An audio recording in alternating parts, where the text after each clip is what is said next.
छोटी छोटी पहाड़ियाँ भले 30-40 फीट का भी दीवार बना के उन्होंने बांध बनाए, जिसके कारण नीचे जितने भी जमीन थी उस पर पेड़ पौधे इतने बनते कि घना जंगल टाइप हो गया है और हमारे पैसों का सदुपयोग भी हो जाएगा। नरेगा में एक सबसे बड़ी मुसीबत आती है अध्यक्ष जी कि वो लेबर का कंपोनेंट का जो रेशियो आना चाहिए वो रेशियो बैठता नहीं। नरेगा में जॉब कार्डधारी को हम काम तो दे देते, मगर जॉब कार्डधारी यही समझ रहे हैं कि ये तो प्रधानमंत्री हमको भेज रहा है, काम हम करें या नहीं करें। काम के बदले नहीं वैसे ही भेज रहे हैं लोग, मानसिक रूप से ये हो गया। इसलिए आप सब यहाँ जनप्रतिनिधि बैठे हैं, कई सरपंच भी रहे होंगे, प्रधान साहब है। सबसे बड़ी समस्या है कि इस तरह से जॉब कार्ड में नाम लिखने के बाद पेमेंट आधा अधूरा होता है तो सरपंच और ग्राम सेवक भी बड़े असहाय हो जाते हैं और जो कुछ लोग आपस में राजनीतिक राइवल होता ही तो वो फिर उनको भड़काते हैं, तुम कायदा करो, तुमको तो प्रधानमंत्री ने भेजा या मुख्यमंत्री ने भेजा। तो मेरा ये निवेदन रहेगा प्रधानमंत्री और लेबर कंपोनेंट ये इसका जिसका पहले चलता था ऐसा अगर प्रावधान होगा तो निश्चित रूप से जन संरक्षण भी हो जाएगा, बाढ़ग्रस्त जो काम होती है उनका भी हो जाएगा और छोटे बांध होने से वाटर लेवल भी बढ़ेगा, हमारा जो अंडरग्राउंड वाटर उसका लेवल बढ़ेगा। मैं आप सबसे भी आग्रह करूंगा, हमने तो होटल में ये इरिगेशन विभाग के अधिकारियों से मिलकर बनाए, आप देखोगे तो आपको वास्तव में लगेगा कि वास्तव में ये जो पानी और जो हमारे जलदाय विभाग के ट्यूबवेल है वो सब रिचार्ज है। इसलिए मेरा निवेदन है कि नरेगा में ऐसे प्रावधान होगा।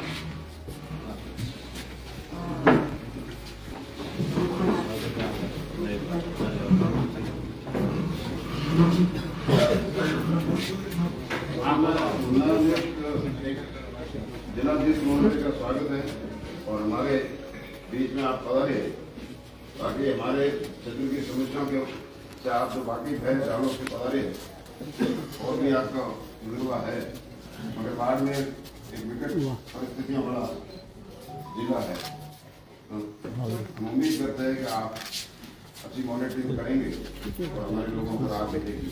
आपका स्वागत। आदरणीय अध्यक्ष जी, जिस प्रकार मैंने ये जो बांध छोटे छोटे बनाने का अपने इलाके में, अब तो बागोतरा जिला अलग हो गया है, जैसे सिवाना के पहाड़ी क्षेत्र है, अब ये बाड़मेर के पीछे ये पहाड़ी क्षेत्र है या फिर ये ढोलीमना के पास में पहाड़ी क्षेत्र है, तो यहाँ सब जगह अगर अपन छोटे छोटे बांध बनाकर उसका पानी का भी संरक्षण करें, वन पर्यावरण भी अच्छा हो और पेड़ पौधे जहाँ ज्यादा हो गए तो बरसात भी ज्यादा होती है, ये तो प्रकृति का नियम भी है। तो मेरा नियम है कि नरेगा में अच्छे प्रावधान किए जाए, जैसे इरिगेशन विभाग को साथ लेकर जिस प्रकार टोटन का उदाहरण है वैसे बांध बनाना और अच्छा रहेगा। धन्यवाद। धन्यवाद तुलसी जी ने बहुत सही बात बताई कि वास्तव में बाड़मेर जिले में ऐसे कई क्षेत्र है, सिवाना का क्षेत्र है, सोटन का एरिया है, बाड़मेर के आसपास में और कई गांव हैं जहाँ मैदानी पहाड़ी इलाका है, जहाँ पानी का बेसमेंट एरिया है। जज साहब और शिव साहब, आप जज साहब भी जालोर से आए हैं जहाँ ऐसा भाग है, पहाड़ी इलाका भी है वहाँ काफी। यदि एक टीम बना करके संबंधित विभागों की और सीओ साहब वगैरह वहाँ एक मॉडल के रूप में बाड़मेर जिले में नरेगा के तहत ऐसे डैम 2, 3, 4 या 5 जहाँ पर भी एक पंचायत समिति कम से कम जहाँ अपन संभव हो सके एक मॉडल के रूप में जिले में बाहर है। जैसे किसी का सपना है यहाँ के परिस्थितियों के अनुसार रेगिस्तान में पीने के पानी के लिए टांका था और इसको किस रूप में सरकार ने नरेगा में जोड़कर दिया, आज लाखों टांके हो गए और ये वास्तव जीवनदायी टांके हैं। पानी की परिस्थितियों में शायद नहर में हो नहीं हो, लेकिन हमारे यहाँ बाड़मेर जिले में पीने के पानी की कोई कमी नहीं है। वो टांका में भी नरेगा के कारण से बहुत टांके बने हैं। तो मैं भी माननीय सदस्यों की बात से सहमत हूँ कि इस तरीके से एक योजना बनाई जाए। बात नहीं, यहाँ आप कई बार बात भी करते हैं, लेकिन नए सीओ साहब आए हैं तो ऊर्जावान भी है और IAS भी है।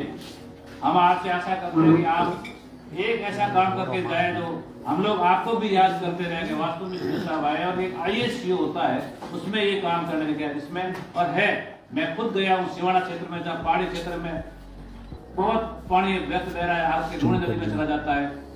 दूसरी जगह चौटन क्षेत्र में भी ऐसा पानी है जो बहता है और वो बिल्कुल व्यर्थ बहता है। ऐसे कई जगह बाड़मेर में भी आसपास में है। तो मैं माननीय सदस्यों को भी विश्वास दिलाना चाहता हूँ। मेरी खुद की एक कल्पना थी, पहले मैं खुद सिवाना के जाके आया हूँ, वकील साहब के साथ में दूसरी इंसान चौट में भी मैंने देखा। आपने बताई मेरे को इस तरीके से पानी ये व्यर्थ बह रहा है। तो हम सब मिलकर के ये कोशिश करेंगे कि इस प्रकार से डैम इसमें छोटा भी हो या जहाँ बड़ा हो तो वहाँ बड़ा करके नरेगा के साथ में करके कोशिश करें। ये बात सही है कि नरेगा के रेशियो में भी वो प्रॉब्लम आएगी, जॉब कार्ड भी प्रॉब्लम आएगी, लेकिन साहब और श्री साहब बैठे हैं, उनका कोई समाधान निकाल के अपन कोशिश करेंगे। नेक्स्ट सभी को प्रणाम। अध्यक्ष महोदय, अपने जैसे नरेगा का ये प्लान इसमें ज्यादातर व्यक्तिगत काम रहते हैं, जबकि गांवों में ग्रेवल सड़कें हैं वो बहुत कम ले रहे हैं। सर मेरा निवेदन है सीओ साहब से, जो और कलेक्टर साहब महोदय भी यहाँ विराजे हैं, कम से कम है टांकों के बराबर इधर भी ग्रेवल सड़कें निकालें। और एक पक्की नालियों की बात अपने चल रही है, तो पक्की नाली एक पंचायत स्तर पर एक रहे। आगामी ये जल की बहुत बड़ी संकट है।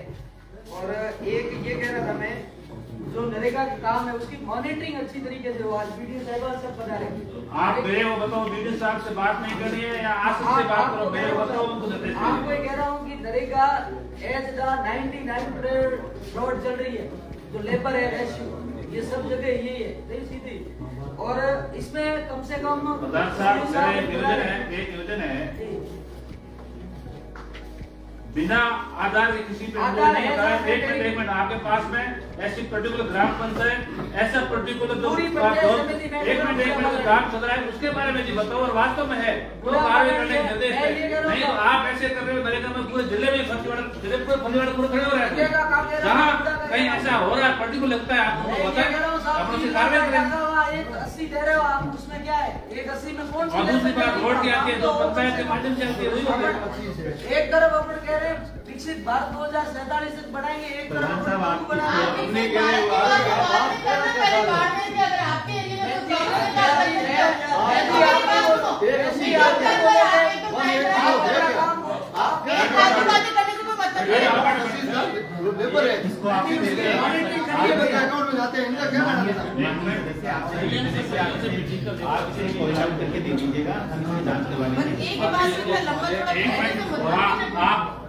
आप सरपंच भी आपके परिवार में है और जिला परिषद सदस्य भी है, तो आप अपने बात माननीय अध्यक्ष महोदय, मेरा सुझाव है कि हमें बूढ़ा मालानी क्षेत्र से आता हूँ। बूढ़ा Malani area double crop area है हमारे एरिया में।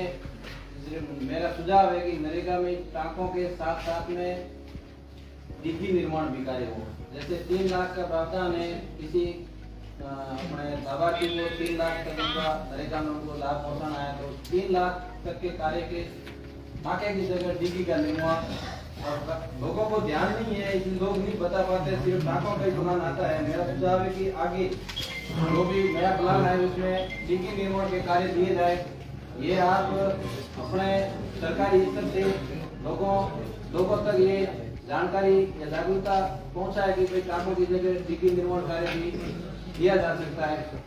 डिग्गी निर्माण जहाँ जो डबल क्रॉप एरिया है उसमें किसानों के पानी फसल पिलाने के लिए भी बहुत काम आती है। ये मेरा सुझाव नोट किया जाए। और एक मेरा सुझाव है कि अगर हो सके तो किसी काश्तकार को टांके की या डिग्गी की जरूरत नहीं हो तो सामग्री मद पहुँचाते हैं, उनके साथ में जो सामग्री मद की राशि है उस सामग्री मद में तारबंदी का प्रावधान जोड़ा जाए। तो किसानों के खेतों की ये जो हमारे फसलों से नुकसान होता है, तो जो लेबर की राशि है उसे खेत में वो समतलीकरण या धोरापाड़ी या कर देगा और जो सामग्री जाती है सामग्री मद की राशि उससे उनके खेत की तारबंदी बढ़िया हो सकती है। ये मेरा सुझाव है कि काम में जोड़ा जाए और आगे राज्य सरकार को भेजा जाए। एवं एक है जो लेबर का पेमेंट है जो नवंबर माह से पहले तो अक्टूबर माह से बाकी था, अभी नवंबर तक आया है। नवंबर माह से लेबर का पेमेंट बाकी पड़ा है, वो पेमेंट लेबर का अति शीघ्र पेमेंट करवाया जाएगा। सभी विभाग के अधिकारियों को नमस्कार। और आज की मीटिंग जो मकसद से रखी गई है आपका नरेगा का प्लान, वैसे मेरे ख्याल से शायद जो भी नरेगा का प्लान यहाँ आता होगा कलेक्टर साहब या सीओ साहब कोई रोकते नहीं होंगे। अपन सरपंच साहब जो भी प्लान भेजते हैं पंचायत समिति से जिला परिषद आता है, तो यहाँ से सैंक्शन में कोई तकलीफ नहीं है।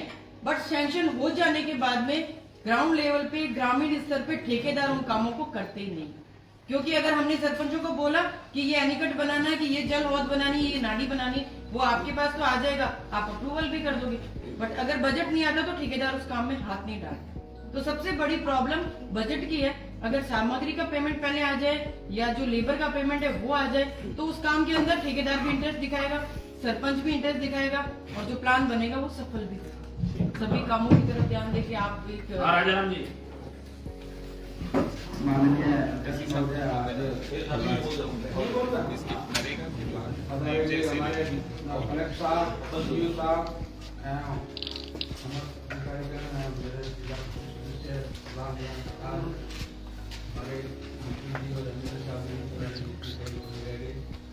मैं निवेदन करना चाहूँगा कि जो नरेगा में इसमें हमारे वकील साहब उसको ऑन कर दो, आवाज आएगी। ऑन आवाज पीछे से बंद है। नहीं ऑन है। हाँ ठीक है, हो गया।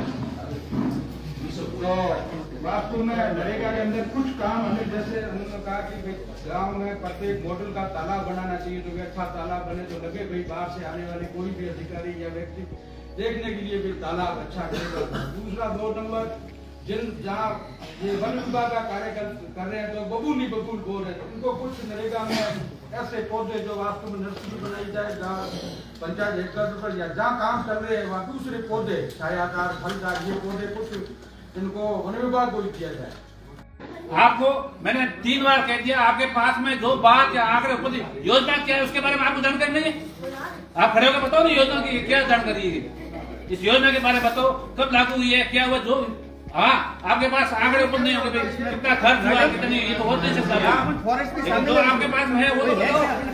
और मैं आपको एक बताना चाहता हूँ, एक मिनट मैं स्वयं को बताना चाहता हूँ कि जब ये जो अभी पर्दे पे आप जो मुद्दा लेके आए हो, मैं इस संस्था का अध्यक्ष हूँ, ये भी मेरे को भी नहीं बताया कि ये आप आज इस मीटिंग में ये लाइन मुद्दा, कम से कम आपको पहले बताना चाहिए था हमारे को ये है। प्रक्रिया तो बताओ। दूसरा आप अपना लेकर के आ जाते हो सीधा ही, नॉलेज में होना चाहिए ना क्या है क्या नहीं। और अध्यक्ष महोदय, ये जो बात करेंगे मैं पूरी इनकी गाइडलाइन पढ़ के आया हूँ। एक पॉइंट गलत बोला मैं लिख के आया हूँ, 20-30 पेज लिखी गई, एक हर विभाग जहाँ बोलूंगा मैं लिख। पिछले 3 दिन से तैयारी कर रहा हूँ। मैं निवेदन अध्यक्ष महोदय करना चाहूँ, मैं विभाग को जाके मिला था इनको ऑफिस आपके पास है नहीं। आप बार आने के बाद बताया और सर क्या हाल चाल है और कोई बढ़िया विभाग को जानकर मैंने कहा नहीं हमारे पास कोई बात नहीं करे प्लीज मेरे से बात। हाँ तो मैं मिला था इनसे, उन्होंने कहा ठीक है हमारे पास कोई जानकारी नहीं। तो इनको ये तो कम से कम पता होगा, कल पढ़ा लिखा आदमी बोल के आएगा हम यहाँ कचौरी खाने आते हैं क्या, आप पीपीटी दिखा दोगे, ऑनलाइन रिपोर्ट दिखा दोगे, ये क्या तरीका। तो ये पीपीटी पूरी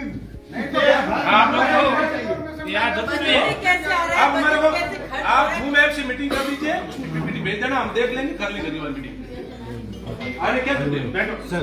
हाँ आप बताओ, आप आगे। मैं सबसे पहले सर गांव के साहब आगे बढ़ने की बात नहीं है, मीटिंग को चाहे कलेक्टर साहब या कोई हो। पहले अध्यक्ष महोदय एक पॉइंट पे चर्चा होगी, आप जानकारी है वो तो बताओ पहले। आप मीटिंग मैंने 3 बार मेरे पास तो नहीं है, नेक्स्ट जो भी नोट कर दिया आप ये कैसे आपके पास जो है वो बोलनी नहीं सर। जो गलती कर रहे हैं क्या मुख्यमंत्री गलती कर रहे हैं, अध्यक्ष कर रहे हैं सदन है सर, तो आप कह रहे हो अध्यक्ष करें तो बोलने के लिए इनको क्या बोला मैंने 3 बार बोला आपके पास में आंकड़े है तो आप दो, आंकड़े नहीं है तो नहीं दो। एक बार बोलने दीजिए सर। मुख्यमंत्री जल स्वावलंबन अभियान में बाड़मेर जिले में टोटल 9 विभाग काम कर रहे हैं। ये एक कन्वर्जेंस योजना है।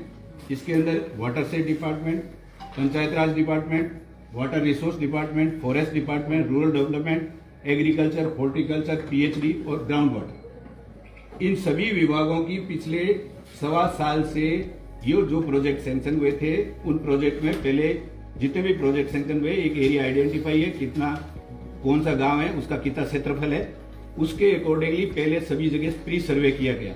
ऑनलाइन ऐप है, उसके अंदर प्री सर्वे करके एग्जिस्टिंग कौन कौन से वाटर बॉडीज है उनको प्री सर्वे किया गया। उसके बाद में सभी संबंधित विभागों द्वारा इसमें काम जियोटेक किए। इसमें 3 हेड से पैसा आ रहा है।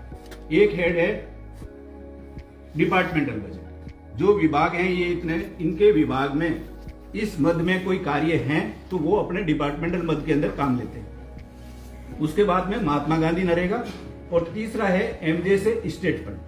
जो टोटल अभी ये हम डीपीआर बनाई है उसमें टोटल काम है 12,494, उसमें से 10,000 काम तो टांकों के हैं, बाकी अन्य काम है। अन्य काम भी पूरी विवरण है इसमें, कौन कौन से कैटेगरी के काम है अलग अलग विभागों में लिए। डिपार्टमेंटल बजट में 2,957 काम लिए गए हैं, वो 82 करोड़ के हैं। महात्मा गांधी नरेगा में 3,104 काम लिए गए हैं, 69.75 करोड़ के हैं। और एमजे से स्टेट फंड में जो जिसका बजट इसके लिए विशेष रूप से राज्य सरकार उपलब्ध कराती है, श्रीमान जिला कलेक्टर और सीओ साहब के मार्फत इसकी वित्तीय स्वीकृति जारी की जाती है। इसके काम है 6,433 काम 122 करोड़ के। इसमें विभागवार भी पूरा पीपीटी के अंदर उपलब्ध है कि कौन से विभाग ने कितने काम लिए। ये तो है मोटा मोटा आपका खाता सर, इसमें जो काम लिए गए हैं। दूसरा, फिर इसमें नेक्स्ट पेज में कौन सी पंचायत समिति में कितने काम लिए हैं सभी विभागों से मिलके। जैसे बालोतरा में 459 काम लिए हैं 807 लाख के। ऐसे ही बाड़मेर में 603 काम लिए हैं 1595 लाख के। और बाईतू में 800 काम 2227 लाख के। ऐसी चौटन है, इस प्रकार से ये पूरा है। चौटन में लिए हैं 600 काम जी, ठीक। ये इसकी पूरी डिटेल बात तो सुनो जी। नेक्स्ट, अब ये पंचायत समिति वाइज जो प्रोजेक्ट है, इस प्रोजेक्ट के अंदर कौन से विभाग ने कितने काम लिए, कितनी राशि के काम लिए, ये डीपीआर है। इसकी पूरी डिटेल प्रोजेक्ट रिपोर्ट भी बनी हुई है, पूरी कंप्लीट डीपीआर भी हम आपको अवगत करा सकते हैं, बता सकते हैं। यहाँ उपलब्ध है, हमारे पास हार्ड कॉपी भी उपलब्ध। हार्ड कॉपी भी चाहिए हो तो दे दीजिए जी सर, जो भी काम ले रहे हैं उसकी। हाँ जी सर, बिल्कुल। ये पूरी पंचायत समिति वाइज है सर, एक एक विभाग का टोटल किस विभाग ने कितने काम लिए उसमें। नेक्स्ट, ये 21 स्लाइड है सर, 21 सभी एक एक प्रोजेक्ट की 21 पंचायत समिति।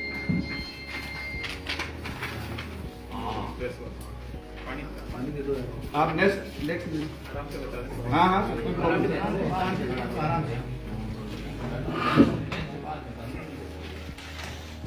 अब सर जो टोटल काम लिए गए हैं उसके मैं निवेदन करना चाहूंगा आपको। जो मुख्य जो जल संरक्षण के काम लिए गए डीपीआर के अंदर, अमृत सरोवर लिए 4, उसके अंदर कितना पानी रुकेगा वो हमने कैलकुलेट किया है।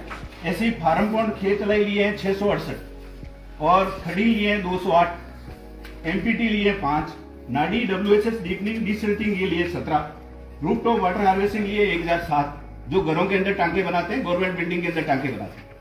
टांका लिए हैं खेतों में निजी भूमि पर, वो है 9184।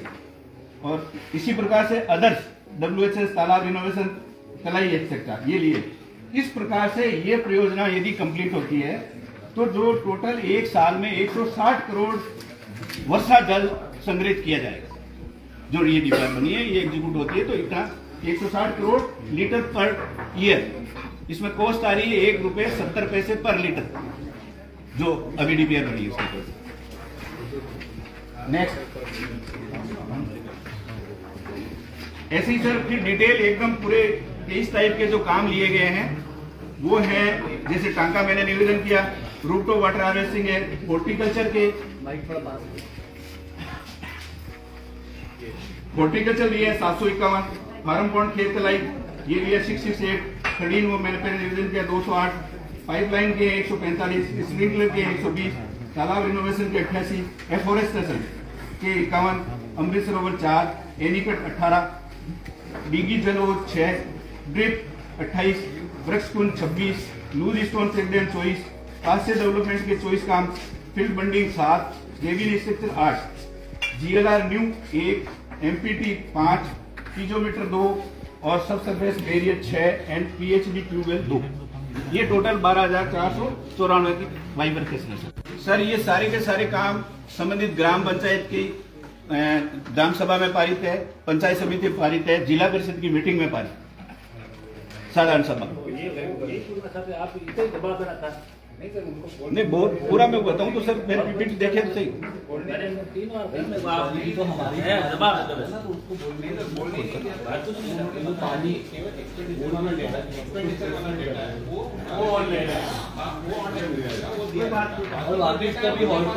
देखिए अगर कोई भी डेटा कोई मांगता है हार्ड कॉपी मांगता है जी जी सर, प्रिंट आउट निकाल के दीजिए सर।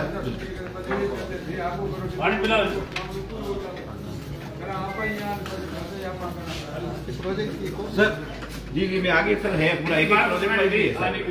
बिल्कुल। अब गांव के चयन की प्रक्रिया वाला निकालो नेक्स्ट।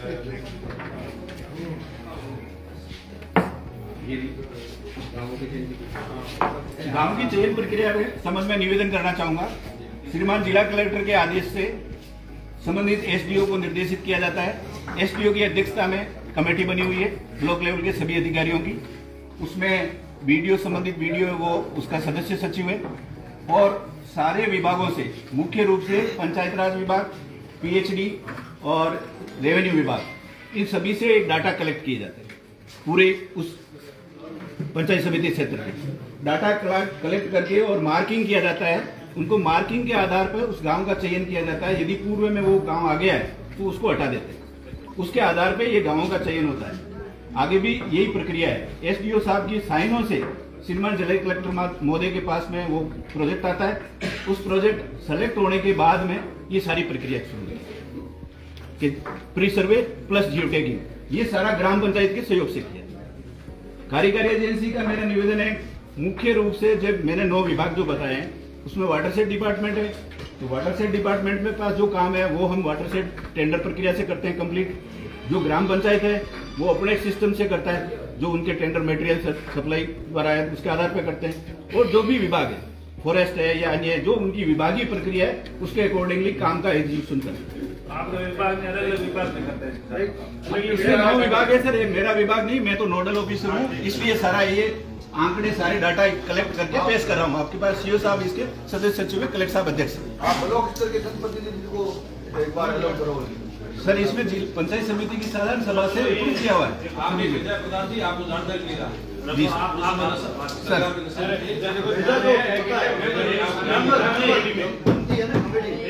हेलो आपस में चर्चा ना करो। अब गांव की चयन की प्रक्रिया के बारे में बताता हूं सर। गांव की चयन प्रक्रिया में राज्य के प्रत्येक ब्लॉक में एक परियोजना क्लस्टर 5,000 से 8,000 हेक्टेयर क्षेत्रफल का चयन किया जाकर योजना के अंदर कार्य संपादन किया जाएगा। इसमें लिमिट रखी है 5,000 से 8,000 हेक्टेयर क्षेत्रफल का होना चाहिए। जैसे गांव चयन हो गया, जो न्यूनतम नंबर वाला जो अधिकतम नंबर मिलते हैं, आगे नंबरिंग का भी सिस्टम है, उसके आसपास का एरिया लेके एक पूरी 2 ग्राम पंचायत 3 ग्राम पंचायत सेलेक्ट करके पूरा उसको जियो टैग करते हैं।